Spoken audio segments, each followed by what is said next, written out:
Hello, everybody. Hi there, everybody watching on Twitch, and hi there, everybody watching on Facebook Live. This is Associated Studios Industry Talks with me, as always, Scott Harrison, and the incredible, amazing, award-winning actress Martina Laird is with us this evening. So, hi there, Martina. How are you doing? Good, Scott. Thanks for having me. Oh, do you know what? It's absolutely our pleasure. So, for those of, and it really is our pleasure, for those of us that don't know, Martina's been working at Associated Studios this term, which has Yeah, just been, the greatest privilege ever. And I can say that on behalf of the students because that's what the students have been saying, so that's great. my babies. So, first of all, why don't you just start off just by telling us a little bit about kind of what kind of things you do and what kind of projects you've been involved in and what kind of perhaps what you're involved in at the moment? Well, I'm an actor, so I've been teaching acting at your school with these lovely students.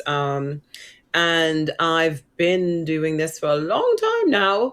And I done both telly, both and theater. My main telly thing was a while ago, which was Casualty. I was on Casualty playing a part called Comfort Jones, who was a paramedic. I was did that for about 5 seasons, just over 5 seasons, and then I've done loads of theatre since leaving Casualty as well, because that was kind of one of the reasons for leaving was to get to do some theatre, and so I've been lucky and worked at the National and the RSC, Belmore Warehouse. I've worked, I've been really lucky. I've got some really good parts as well. Yeah, I mean, you say it's luck, but I'm sure that it's not just luck. I'm sure you've grafted really hard as well, and and Oh, yeah, no, yeah, it's hard graft, but I will insist that there's an element of luck of being ready. You have to be ready, but Mhm. being ready at the right time and being in the right place. And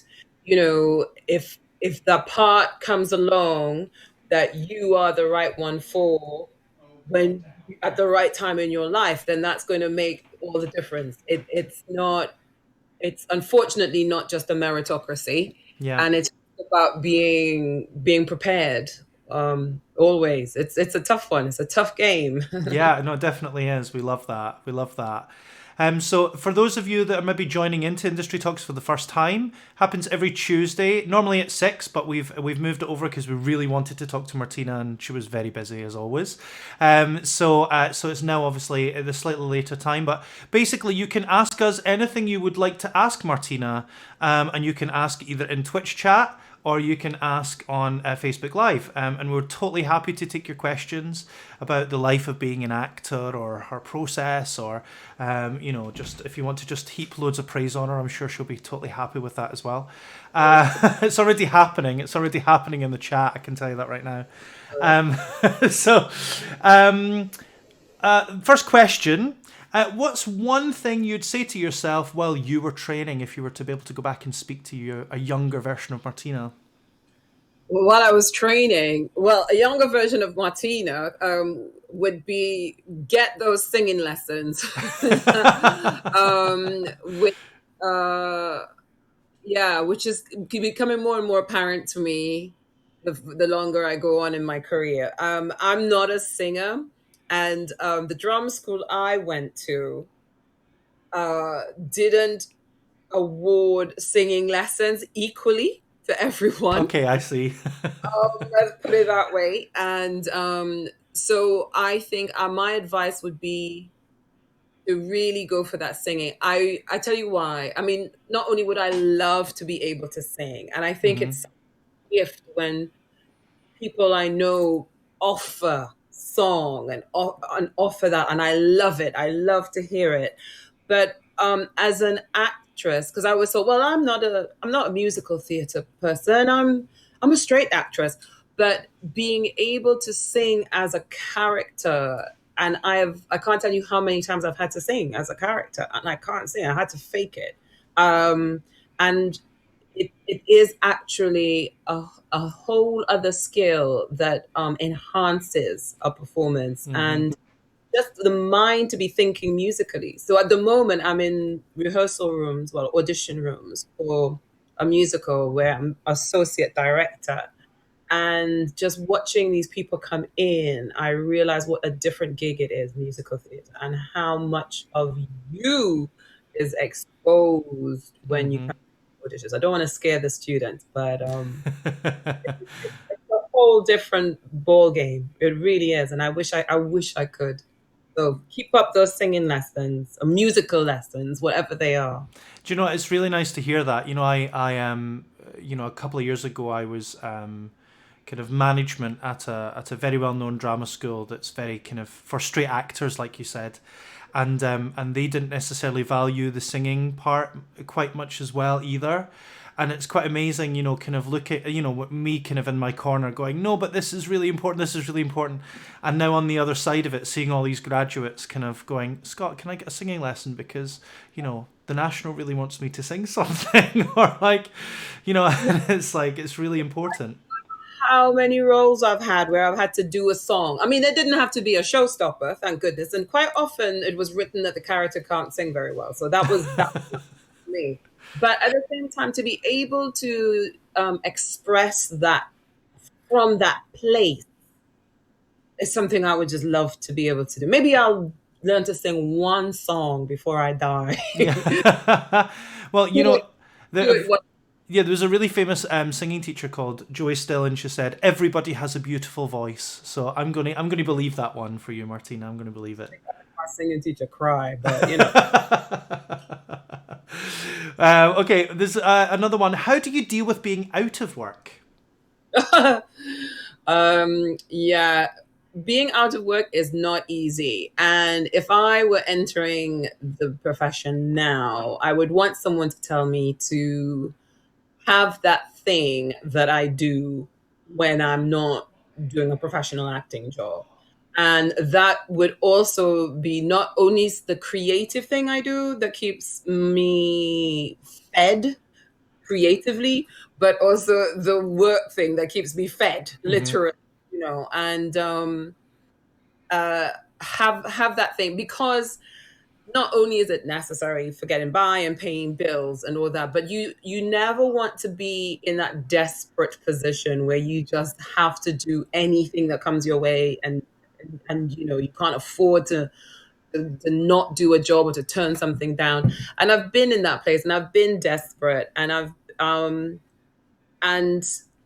and the idea of having choice is such an empowering one, and knowing that you can work and you can give yourself those options. I think you give up a lot when you become an actor or a performer.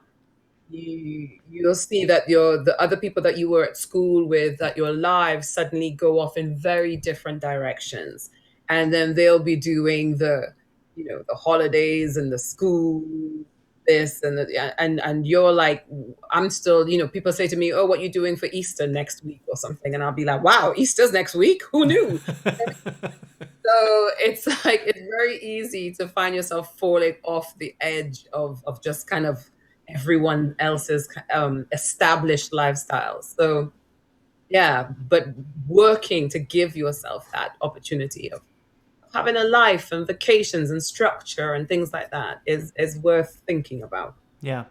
How was that managed when you were like a regular? Because you said was it 5 seasons? Yeah, Um, just over 5 years I did it. yeah.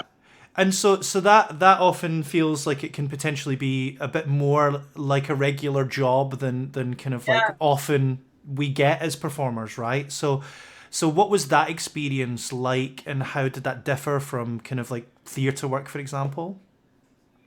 Well, funny thing is, right, when I got Casualty, I'd reached a point at that time in my life, because you go through different phases, where I was like, right, I need to get my own space to live. I wanted to move out of the place, from the person I was living with, and things like that. And I was like, how do I get my own space? How do I get a mortgage? And I was like, I need a regular job. I need to work in an office. And I started doing this little bit of office work. I'm one of those typical university graduate, drama school graduate, doesn't have any kind of office skills or anything like that. And so I was like, I'm getting myself some skills.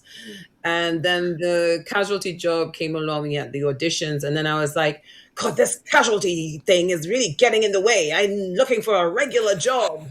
And then I was like, ah, yes, of course, this would be a regular job.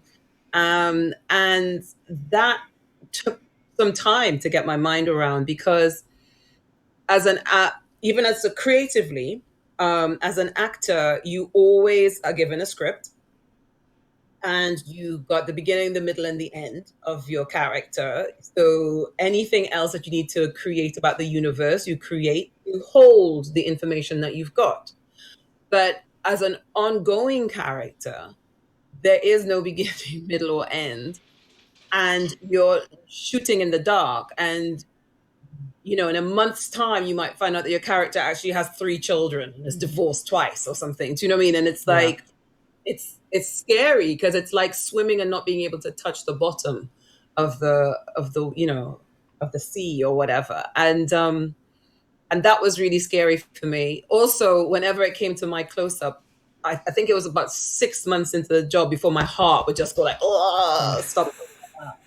Um, but then what's brilliant is that once you get to grips with that, there's this wonderful kind of symbiosis that happens with you and the character, and you can just step into it, and there is a separation between the character and you, obviously, but it becomes that much easier. As I think people would tell you if they're doing a long run of theater or whatever it is, you start to be able to just step into the world, which is really exciting. Yeah, and I suppose it has that kind of extra added thing, and it's kind of one of these things that musical theatre performers particularly kind of like seek is that idea of, being the first person to play a character. When you're on television, you're often the only person that's ever played that character, unless you're Doctor Who or something like that. But being able to kind of like create something that's wholly yours is quite special. Absolutely, to define, well, yours and the writers and the directors and the producers. Yeah, of course. Yeah. But being able to define a world is wonderfully challenging. Yeah, Yeah. Yeah. great. Here's a really good question. How do you network? Is there any tips you've got about the right way to network in this industry? No, just show up. When I was younger, I didn't network at all. I was always been a bit socially inept, though I make a good show of it. But actually, I've always been really quite shy socially. So you hide behind this bravado and then you run, kind of thing. And and so I wouldn't go out. I wouldn't go to these things, and I didn't network at all. And it wasn't until I sort of started to work more and accidentally network that I was able to see the value in Hmm. turning up and being part of my generation and being part of the industry that I joined and getting to know the faces and the familiar landscape and things like that, and how much more easily one can move around that world when it's a bit more familiar and you've encountered people before and things like that. So I think what I would say is relax, chill out. You don't have to make the impression tonight when you see somebody, but do turn up. And, it means that you've seen this show and you can talk about it, or you'll meet someone and just exchange words about a play. And then next time they'll say, oh, didn't I see you at the whatever? And it's just literally a gentle way of getting a rapport with the people that hopefully you're going to work with, you know? Yeah, absolutely. Yeah, it must be hard, especially being a young performer going into this industry and kind of sensing that as part of their job to kind of like be seen, but not force themselves onto people. And I think I really like the idea of kind of just be yourself, show up, and have So fun, right? there is it. But I think this generation is way more business savvy than I ever was or continue to be, or continue not to be rather. But Agree. They are, and they have to be, because there's more people. It is more business minded, but also social media means that people are empowered, but to have a control of their own image and output. But at the same time, it means that you feel the need to take part and in all of this. You know what? You can set your own terms. You don't have to do it like anybody else does it. You don't have to look like anybody else, or have the same content as anyone else. It's just literally going, if you're putting something out there, what would you like to be asked about in an interview? Think about that. That's only put out there something that you'd be happy for somebody to bring up in an interview and go, hey, what's this thing that you posted about? Yeah, yeah, I like that. I like it's really good advice. Thank you so much for that. So we've got Gibbs has asked us, "Hi Martina, thank you for taking your time to speak to us today. It's greatly appreciated. As a successful actress who's done a range of projects, and some of which you have must have come across some challenges. What have been the biggest challenges, and how did you overcome them?" The biggest challenges, trying to think creatively. Um, I have, well, I just love a big challenge creatively. Um, it's I don't really see them as challenges that way. So let me think. So like on Casualty, we did this two-parter of a train crash, and it was like basically like doing a big movie. There was stunts, it was a train going off the rails, there was crashes, people dying, it was okay, yeah. And it was over 2 episodes, two different directors, and I had to really, and you shoot out of sequence. So I had to really be very careful about where am I in my energy, where am I in my story, and I planned it all out. This is where I'm at, this is how I leave it, etc., so that I could jump about and know exactly what I was feeling, how much I'd been through. Other challenges more recently, which was exciting, was doing a live performance of an unread piece on Zoom. For the royal court, they did a series called My White Best Friend and Other Stories Left Unsaid, or something like that. And I was doing a piece by Campbell X, which was amazing and profound and just a beautiful piece. And I really had to prepare for any eventuality because I didn't know what was going to be in the script. Yeah. The real challenges for me, because I don't see work challenges as challenges. I'm like, yes, let me have a go at it. The real challenges for me have been being a woman and being a Black woman in this industry. And how have I dealt with it? Not always the best. Um, I think the the need to feel heard, the valued, respected, recognized, accommodated, included. All these things have not always been there. Even as one gets further along in one's career. So it's like it doesn't come to you as some kind of merited graduation in the business. And I have found that hard, personally. Um, and I think it's just important to maintain a sense of your complete identity, of carrying with you all that makes you. Don't leave any of it behind. Don't leave your your heart culture behind. Don't leave your heart speak behind. Bring all of that with you. Where you're from is your asset. Who you are is your asset. And know that you come with rich resources. And then just let people get on with what they Yeah, just going back to what you said before about kind of like, put out there what you'd be happy to be asked in an interview. Do you ever feel like the things that you've maybe wanted to say, or the things that you've said, or the things that you kind of want to share with the world have been censored because of the fact that you are a black woman, or because you're a woman, or because you're black? And how do you feel you kind of maybe overcame that? Um, I think it's it's a hard one because as an actor, you are part of a team. You're part of a production. You're part of someone else's vision. Mm, And so what can be hard is the sense of compromising your own ideals or your own complexity or truth in the delivering of someone else's vision. And I think that that cost is far higher than some people recognize, potentially. And therefore the respect of what you are requiring of an actor or a performer is not quite understood or held safely, always.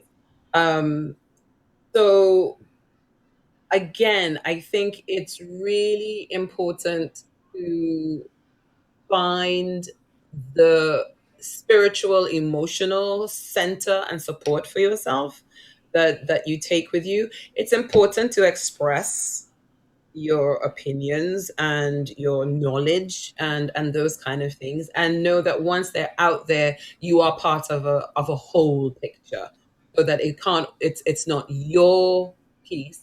But I think, okay, you know what? Enough of this pussyfooting around. I think this industry needs to change. And I think that the old hierarchies need to understand that actually there's a collaboration. We can't continue to work with patriarchal, paternalistic systems that tell people what to do and treat them like talking props. Wow, why didn't I just say that in the first place? I was censoring myself to exactly. to be say the right thing here. And no, the whole thing needs upheaving. And what is great about this generation of student is that they are calling it, and they are calling time on it, and they're going, actually, you're dealing with a human being with a history, with a culture, with a context. And when I come to you to work with you, I come with my context. Yeah. Why didn't I Yeah. say that?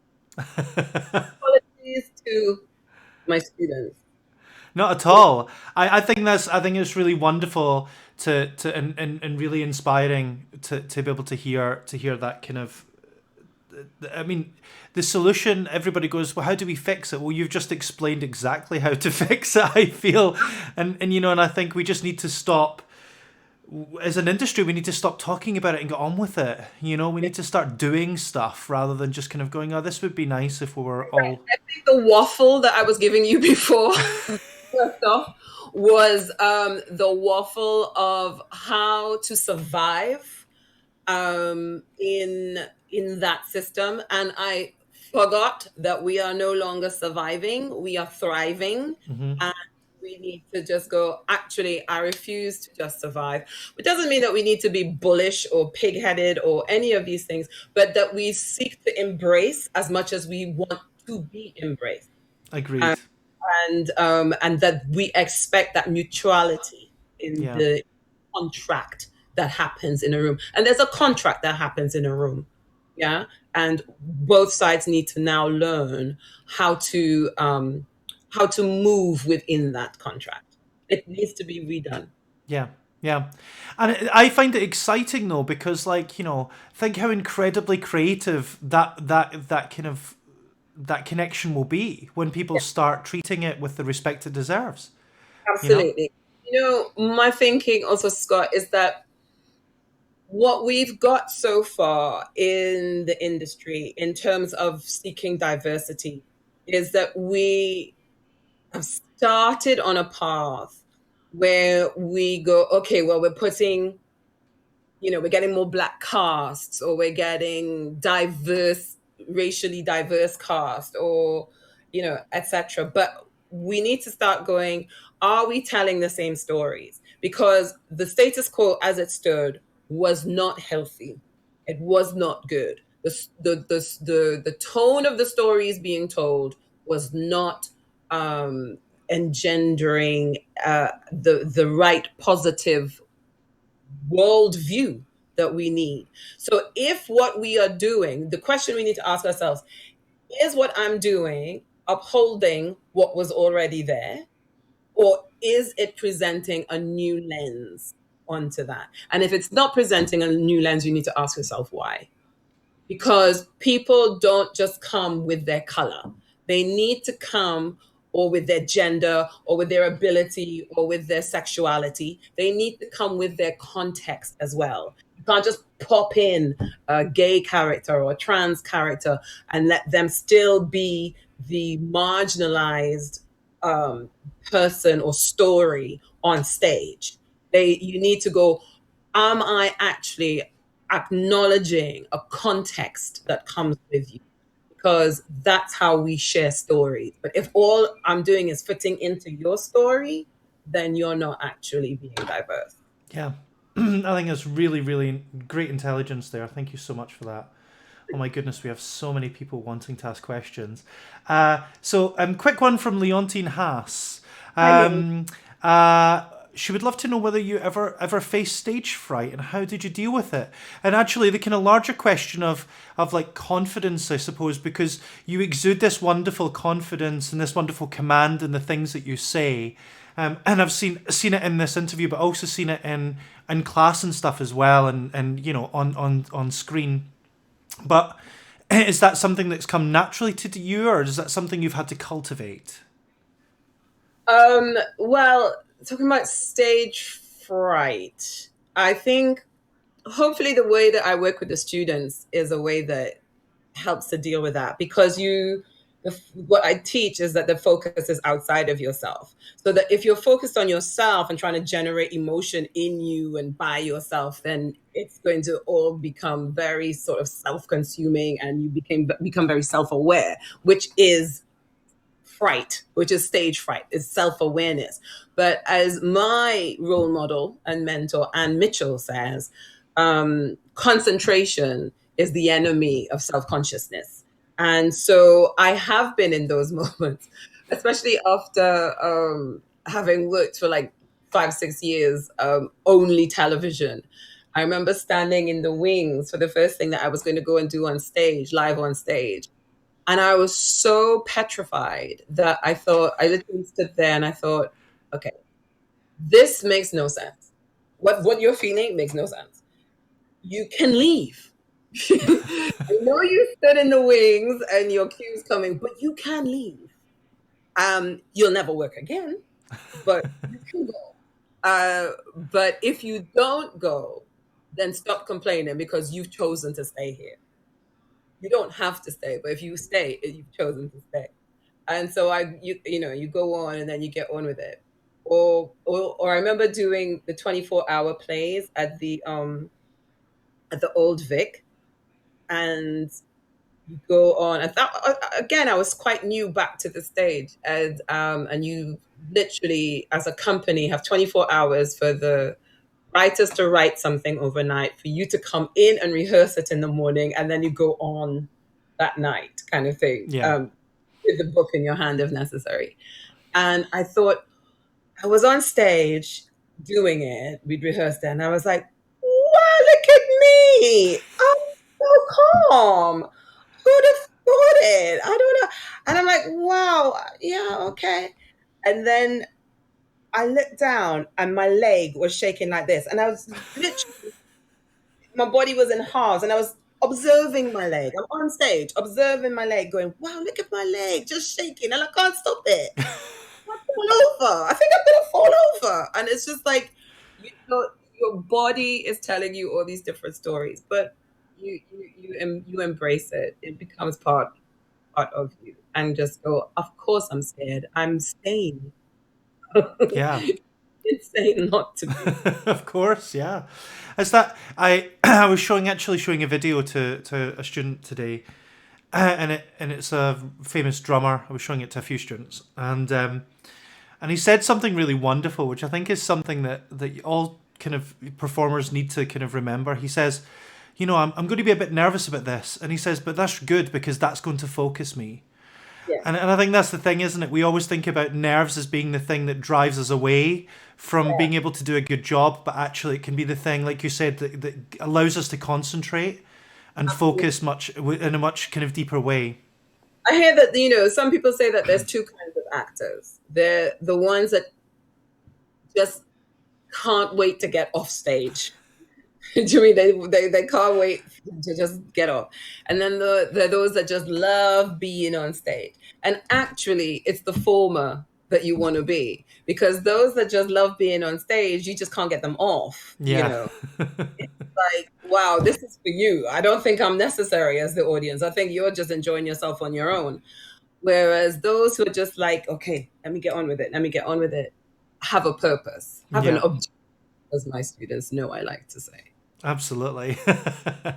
um, wonderful question from one of the wonderful first years we've got, has just asked, is there a big difference between stage and film when it comes to acting technique?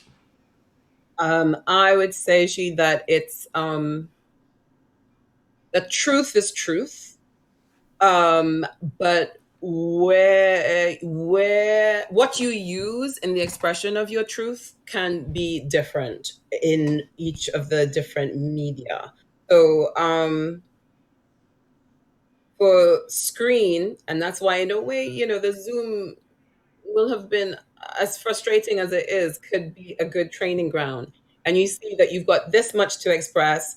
If I start moving my body around, it's not really going to help me communicate with you on the screen or the camera, or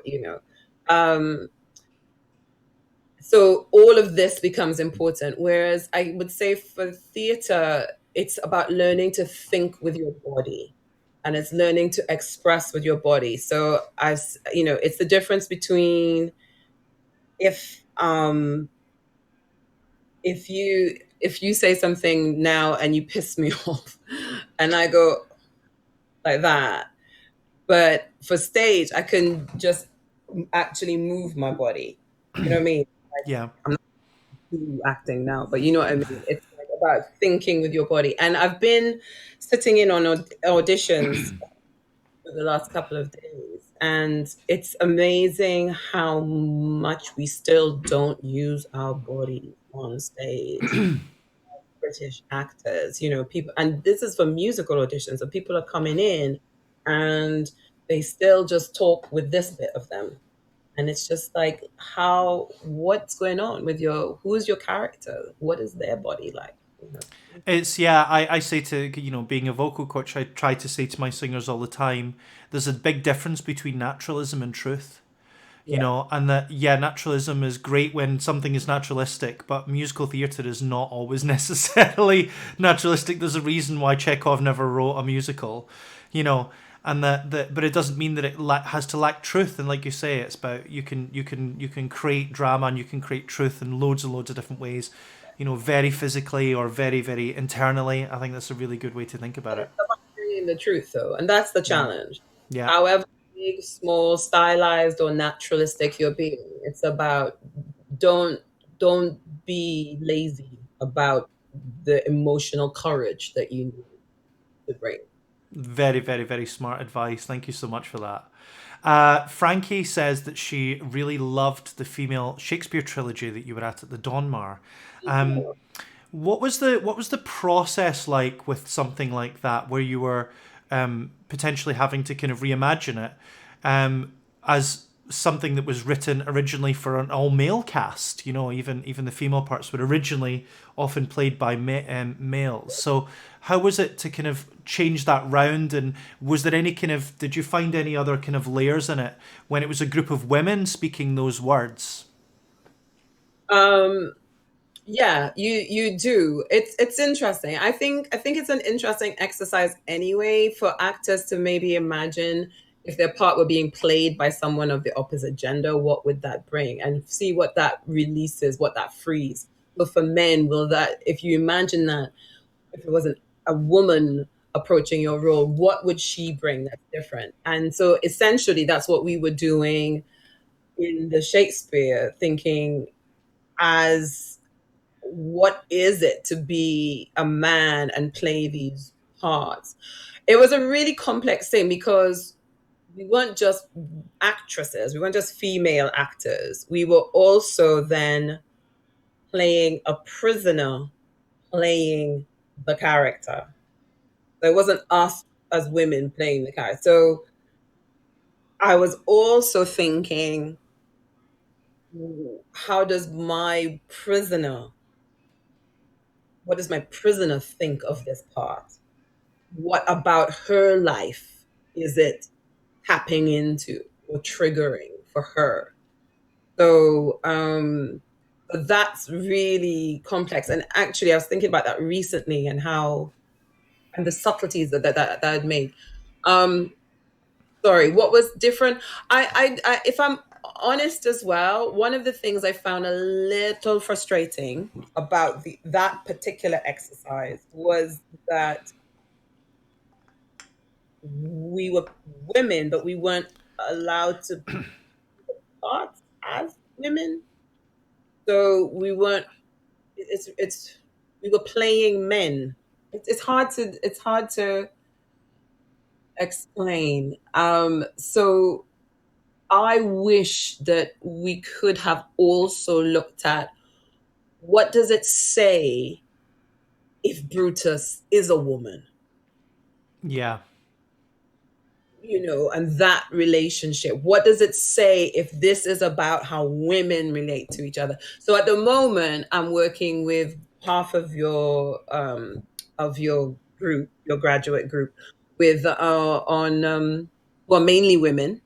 We're working on Glengarry Glen Ross, which is a very male world, the David Mamet world.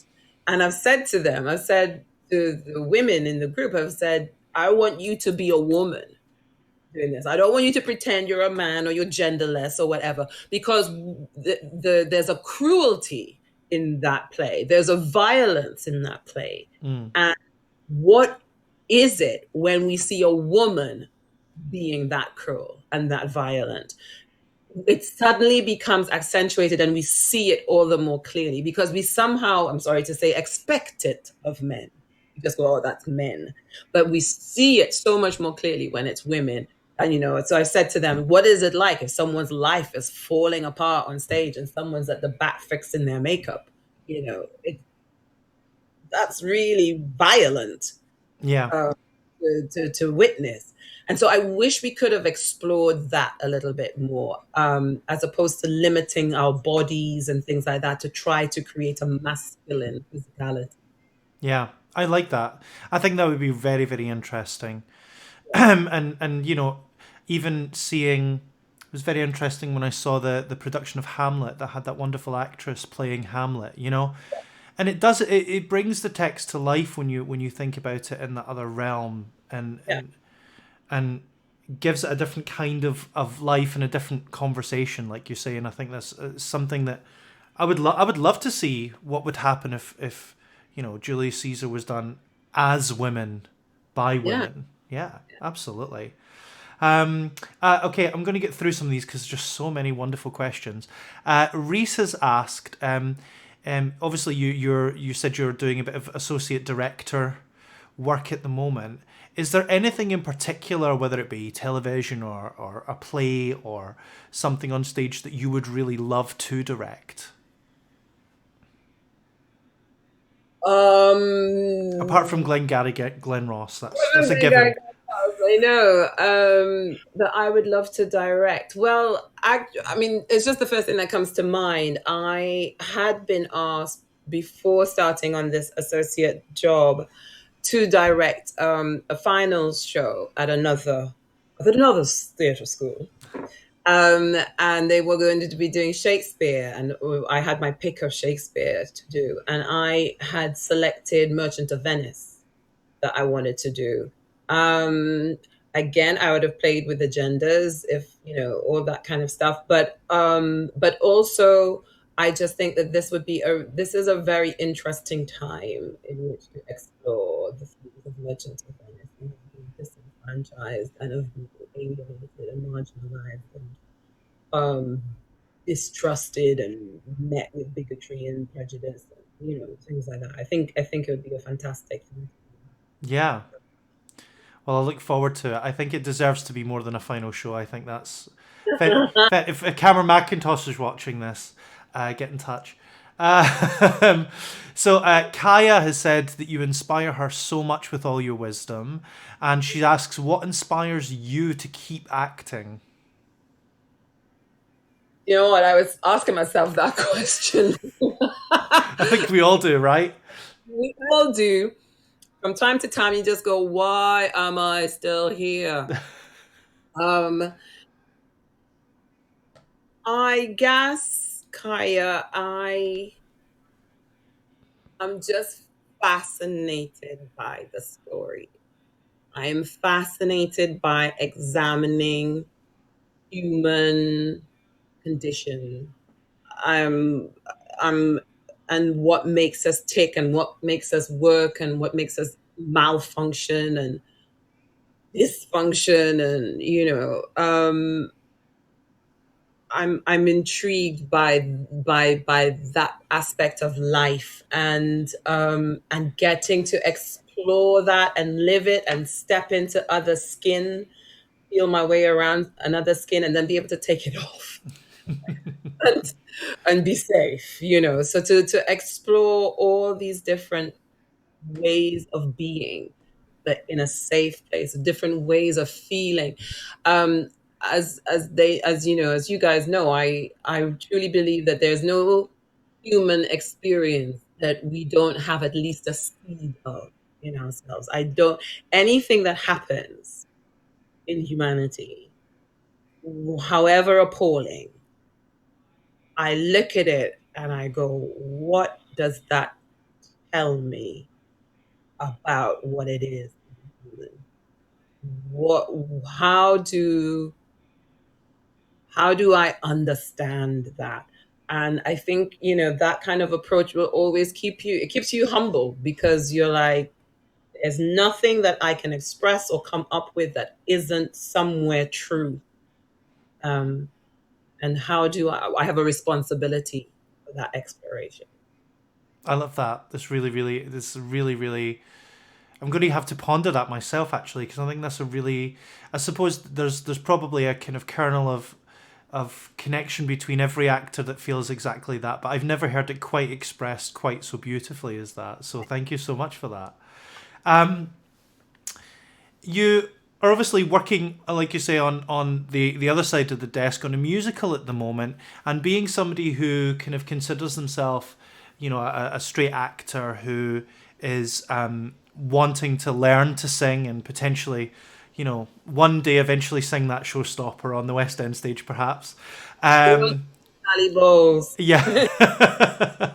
um, What's your experience been of people going the other way? So people that have worked in musical theatre that perhaps wanted to do more plays or television or stuff, and have you found any of your colleagues or friends that have found that challenging to be taken seriously because they've been more of a musical theatre performer?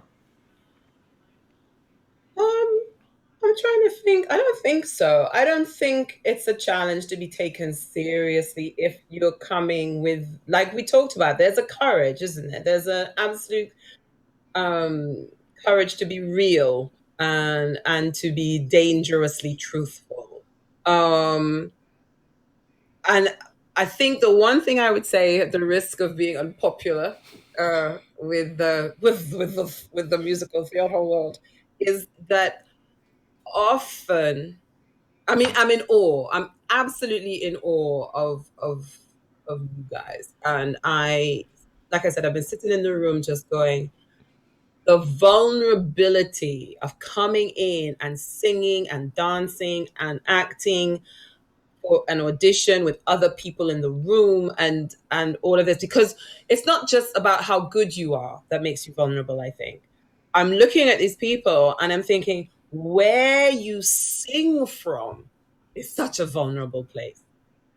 Do you know what I mean? Yeah. It's not like, oh, were they good? Did they make that note? That's not what I mean. Because if you don't make the note, you don't make the note, isn't it? In an audition, you can or you can't make the note, and you just tell them that you can. Do you know what I mean? What is interesting is that the bit of your spirit that you have to tap into to sing from. I'm sitting there going, wow, that's so personal and so brave. What can happen, I think, as with any craft, is that people can get their shortcuts to a result. Yeah. Yeah. And and once you get hooked on shortcuts, and that's whether you're a straight actor or a musicals actor, once you get those shortcuts, you become predictable, you become safe, you become a bit of a, you go for the obvious, which is ends up being a cliche, or these kind of things, or shallow or surface. And you've always got to be challenging yourself, because we don't write pieces. We don't go to the theater to see nothing happen. Yeah. I mean, we don't go to the theater to see it not matter to the people on stage. If it doesn't matter to you, it's not going to matter to us. Yeah. And so, absolutely, what are the personal stakes that you're bringing? And I think often for musical theater people, it can become so safe technically that they'll give in a technical performance. And we want to go, nah, break that down. I'd rather see a messy, dirty, dangerous performance. I love that. Yeah, I agree. And it's funny because, even as a vocal coach, somebody who's teaching technique, I'm constantly saying, like, stop playing it safe, stop sounding pretty, like sound ugly, be dangerous. Yeah. Pretty and nice are your Oh, worst enemies. When agreed. it don't need to be nice, don't need to be pretty. Get rid of that and you'll be fine. Agreed. Such wonderful advice. Absolutely. Is there one piece of advice that you were given by somebody and you've really kept it with you the whole way through your career?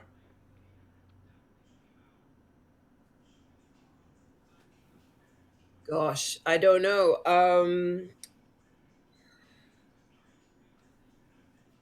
You know what?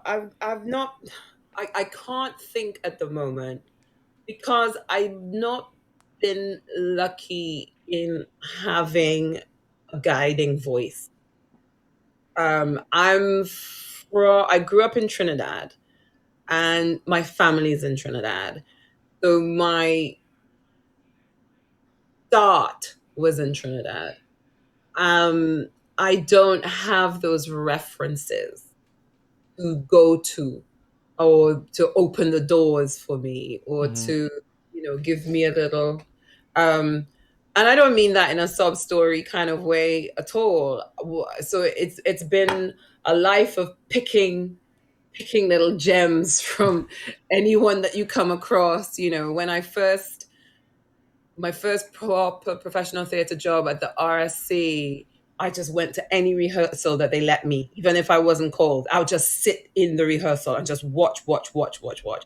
And, knowing, yeah, I think, again, Anne Mitchell, because I knew her very early on, allowed me to know that you become the actor that you are once you're out there doing it. You go for your training, you do all of that, but who you are as a woman, as a person, as an artist becomes formed as you go along in your career. Um, and I think that gave me strength. Because also I was able to look around and go, I love what that person's doing, but maybe they're not seen, or they don't work as much as that person, but I still have so much to learn from them. And like I said at the beginning, it's not a meritocracy. It doesn't mean because you're great that you're going to get to the top of your profession. And it doesn't mean because you're not great that you're not going to get to the Yeah. top of your. You mean it really is about being there and and having the guts. Yeah. Um, so this is my question then. Um, you said that you didn't necessarily have a guiding voice. So what does it mean to you now to be that guiding voice for a group of wonderful young actors? Because I don't know if you quite realize it, but you really, really have such an impact on the students that you work with. And I just want to know, like, kind of like how you bring that together in your brain and what that means to you and how that the gravitas perhaps of that when you if for especially if it's something you feel you didn't necessarily have at the start of your career. I'm dead lucky in the sense that I found teaching accidentally. Again, I got introduced to teaching through Jay Walker at the Weekend Arts College, WAC. And I say I'm lucky because whatever that is that ignites your passion as an actor when you're acting, I get some of that from teaching. I learn a lot, and I don't mean that glibly at all. I really do learn a lot from my students and from trying things out for them. When they're so brave and they they are so brave. Like last term when we were like, they know about the toilet paper poker. They know what I'm talking about. They know they will try these things that I give them to try, and they'll do it, and we learn together from it. Um, but so what I'm saying is that I absolutely love watching my students work, and I get totally caught up. I love when they do that first time that it clicks into place for them, Mm-hmm. and then you can see them do something that they've not done before, and they go, "Oh my god, that felt real. That felt like I was really whatever it is, and I love to be there to see that happen for them. And I don't, I literally, I don't know if it's because I don't have kids or what, but anyone who's been a student of mine knows once my baby, always my baby. And I'm sorry to call you babies. You're not babies. You're big But they're grown your ass. babies. I get that. As a teacher, I absolutely get that. Yeah. And because there's a real pride and there's a real investment and there's a real kind of, I want to see you do great. And when they do, I'm like so excited. I'm genuinely, I don't know what it is. I don't know what it is. I love it. I absolutely love it. Yeah. It's So answer me back, especially the ones that answer. yeah. I love that. I love that. Okay, I'm going to ask you one more question because you've been so generous with your time tonight, and I'm sure that you are desperate to get a glass of wine. I'm sure I am. This is coming from Claire, so I'm sorry if I didn't get to your question, everybody. We can ask loads and loads of questions as we go, but this is the next one we've got. So, Claire says that you inspire her so much and she's learned so much from you last term. What are the key things do you think everybody should be doing in terms of your own preparation for when you graduate and when we come out of the pandemic? Okay. I've been thinking about you guys so much this week while I've been in those auditions. And I thought this was going to be like a one-to-one kind of thing. And I was going to sit down and talk to you guys about audition and audition techniques and things like that. But one of the things, and maybe we'll do that, but at some point, We can you know, organise that, absolutely. what one of the things that I have been looking at these people coming in, and there is something sacred about the creative impulse. And this is a business, and there's only so much room in the sense of there's only so many numbers of roles in any one play or whatever. But your creative impulse is your baby, to care for and to protect and grow for the rest of your life. Because you don't get the job that you want, or you don't get seen for this or whatever, is not to be, this is what I'm discovering, so this is a lecture to myself as well, is not to be your excuse or your fear for not pursuing your own expression. Find the ways. I'm looking at people coming in and they are talented and they're singers, and they're not going to get this part because it really is just a matter of they're not right for this or whatever. And I hope that you're going out and at the weekend you're doing something with your mates and you're singing and you're doing this and you're doing that class or whatever. It is yours to care for. And to, I don't know, I'm looking at my stomach. It's your, it's your stomach. It's yours to nourish and nurture. Um, and think of it like a baby that you have the responsibility for bringing up and for protecting.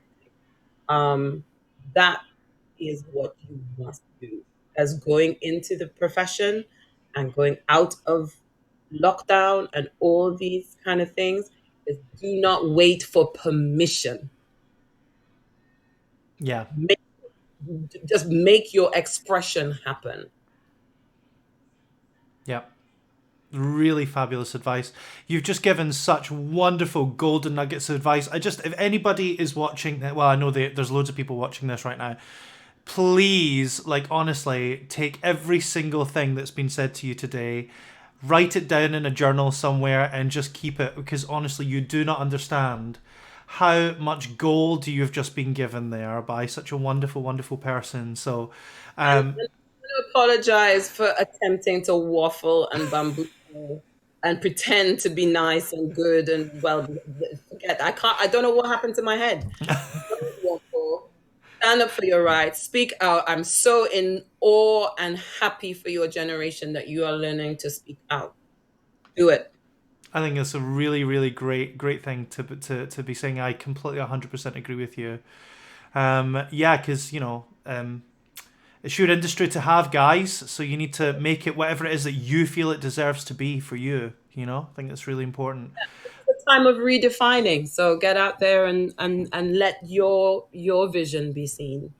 Agreed. Now, Martina, I'm just going to ask you now if you would be happy in a couple of months to maybe come back, because we have got so many people asking questions that I think we probably would love to have you back for another chat at some point. Absolutely. And one other thing I was add as well, which because I was talking about the guiding voice, and you Mm-hmm. asked me about that. What this generation are doing, and I will encourage it, and I love it, is approach someone. If you want a mentor, approach someone. Just go, can you keep an eye out for me? Can you give me advice when I do things? Can you come and see me and give me notes? Can you just listen to me panic? Can whatever it is, you know, do feel that you can go to people that you know or that you've worked with or whatever and just go, hey. I think it's a really, really intelligent idea.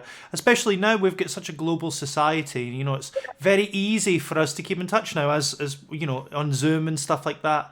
People are so willing to give their time to people that are willing to put the time into themselves. I think so. I think it's a really important piece of advice, actually, and it's one I wish I had when I was younger. Yeah. So, yeah. Anyway, thank you so much, Martina. This has been so wonderful. I have just enjoyed myself immensely tonight. And thank you everybody that's taken part. Just before we finish, I'm just going to just quickly just do a little plug of Associated Studios. So we do a 1 year and a 2 year pathway for an MA musical theatre performance. And we're still taking people to audition at the moment. We've got loads and loads of applicants, but if you want to be one of those applicants, please feel free to just go to www.associatedstudios.co.uk, or you can just email us at info@associatedstudios.co.uk, and even just put my name at the top, Dear Scott, dear Martina, whoever you want to speak to, just email info. We're totally happy to have a chat with you. And we will hopefully see you all next week. And next week we have the amazing Mark Hedges joining us as well. So this week and next week we've got some incredible people who are literally our staff. Like, who doesn't, after watching that, who doesn't want to come and be taught by Martina, right? So, like, please come and audition for us, and then you can get to spend many, many hours with wonderful teachers just like Martina. So thank you so much, Martina, again. It's been so much fun. I'm back with my babies, and I will be in to see you, and we must do the audition thing sometime. Absolutely, absolutely. We'll get on that as soon as we possibly can. I think that's a great idea. But anyway, thank you so much, Martina. Take care. Bye Have a bye. lovely night. Bye, everybody.